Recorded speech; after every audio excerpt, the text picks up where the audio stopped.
Hello guys, welcome to Slayer's channel. Today I'm going to talk about having one in the chamber. Is it easier to carry a revolver or an automatic without worrying about a negligent or a accidental discharge, but there is no accidental discharge.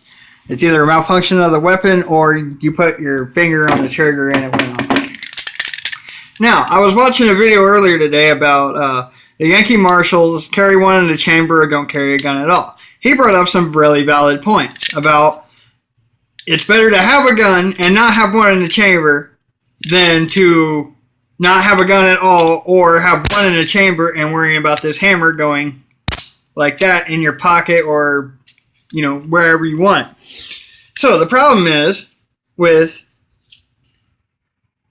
pistols like this that have no safety, that are striker fired or have a sensitive hammer, Exhibit B, I don't carry this chamber. Now, if I'm got a large amount of money, if I'm picking up my check or something, I have this plus either this or sometimes I'll have this in my other pocket. Now, the reason I like these is one, it's a revolver. As long as the hammer's down, it will not go off. Now, as soon as you do that, yeah, that thing's ready to go. But it's not. That's the advantage of carrying a revolver against an automatic. Now, here's another thing. Say I have this in my pocket and there's not one in the chamber, but I gotta get it out really quick. Well, I've actually trained myself to actually pull this out of my pocket, rack it back, and it's ready to go. Plus, the Israeli Defense Force they don't even carry a chamber. They always carry chamber empty because their philosophy is if you didn't have enough time to chamber one, you were dead anyway. It's actually a good code to live by. But I don't live in a bad town and I don't really get messed with, but if it's there, I got it.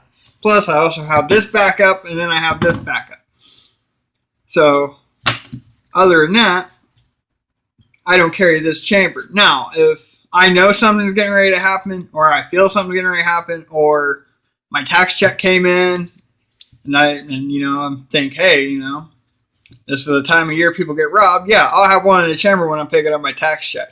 But another thing is, when you put this in the holster, okay, when it's in your pocket, no big deal. It's pointing down. But as soon as you sit down and go to move around, talking to different people as you're in a chair, you are now pointing a loaded gun at everyone you are talking to.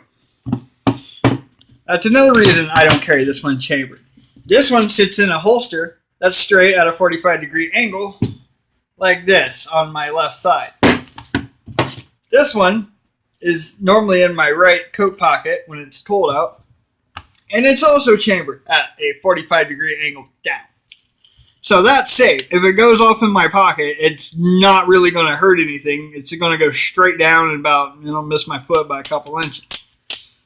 Now, if this goes off, whether it's pointed down and to the side like that when it's normally in my pocket, yeah, the bullets, it may hit my foot, it may not. But if it goes off when you're talking to somebody, yeah, you probably just put a bullet in somebody you didn't want to. That's what you got to consider when you're getting an automatic with no safety. This doesn't have a magazine safety, does not have a actual safety latch, it doesn't have a trigger safety. It's as soon as you cock this back, it's ready to go. Simple as that. That's why I do not carry this chamber.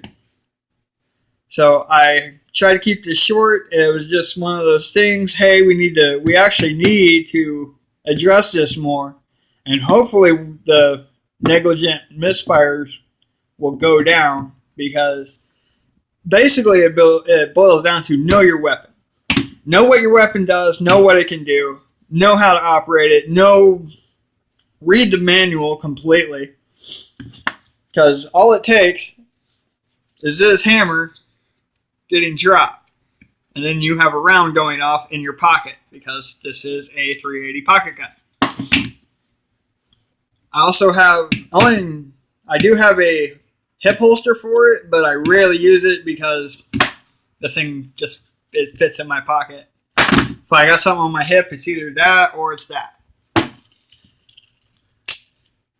this is my 1895 Nagant that was given to me by a good friend after a hellacious day of shooting in sub-zero temperatures. And this I acquired at my local gun shop for about $650. I've had this almost 6 months. But yeah, this is my Taurus 357 Magnum, and I carry 38 plus P 158 grain jacketed hollow points. This is my defense round. And this one I carry pointed critical defense.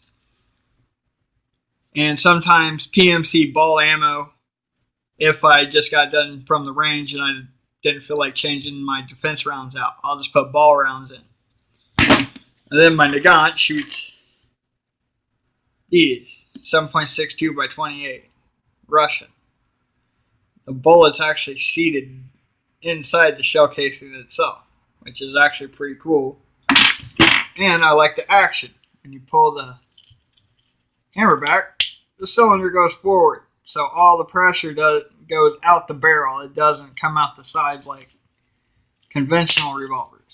Kind of like this.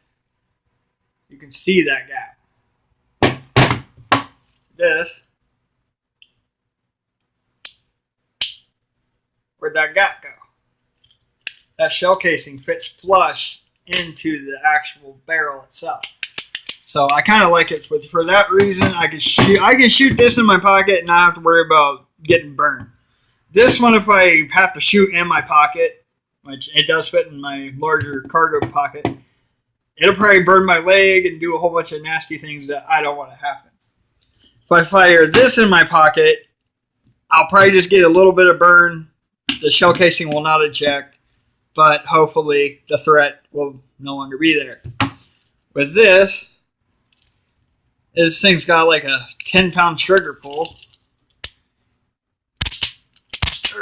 Yeah, it ain't light, so I just carry this for backup.